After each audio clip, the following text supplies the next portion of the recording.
Gusto lang naman daw nila yung poging ahon, pero bakit parang nawalan ng karapatan? Ititesting lang naman daw nila yung mga commercial na pag-ahon mula sa tubig, pero bakit ganito yung kinalabasan? Kahit sila natatawa dahil hindi nga raw kaaya-ayang tignan. Kaya ang sabi ko na lang, kaya ganyan dahil na sobra lang babad sa kainitan. Dito nga, pagkabangon, sabi pa nila parang halimaw lang.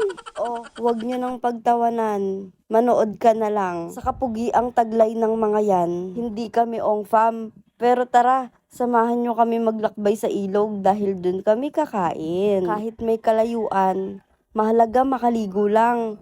Dahil tong mga to, 3 buwan nang hindi naliliguan. Charis!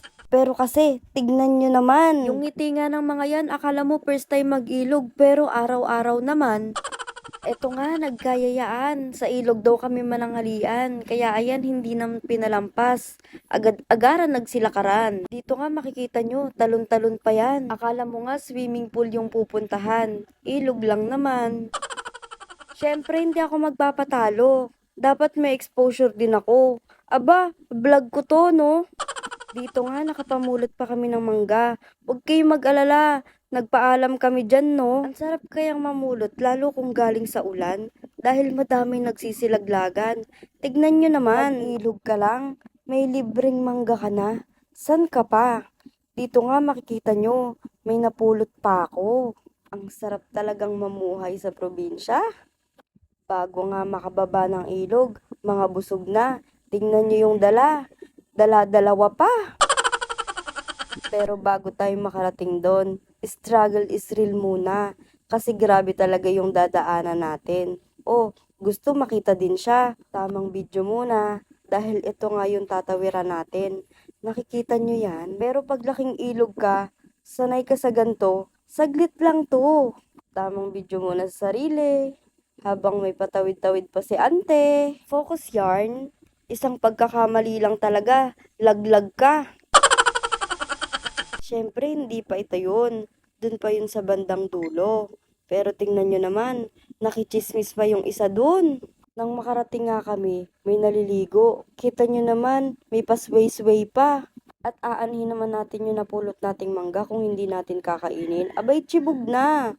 Dito nga, nakakuha na sila ng dahon ng saging.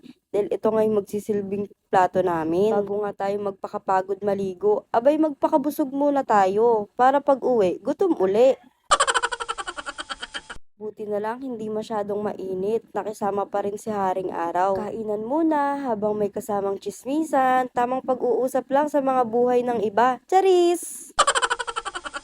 Siyempre, nandito tayo sa ilog, kaya malamang maliligo tayo kahit gaano pa katubian. Char, umulan lang kasi kagabi kaya ganyan yung kulay niya. Huwag kayong mag-alala, malinis yan. Dito, tamang ligo na yung mga bata at isip bata.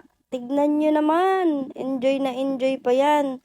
Siyempre, hindi rin ako magpapatalo. Dapat, kasama rin ako.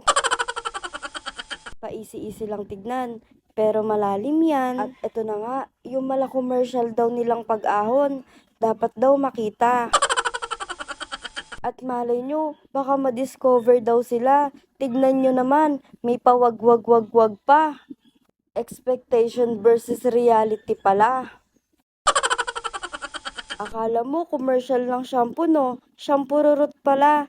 Charis, ito namang isa. Ang sabi nila, kalaban daw ni King Kong to. O, hahawi pa ng buhok yan. Akala mo naman talaga, may pagngiti pa.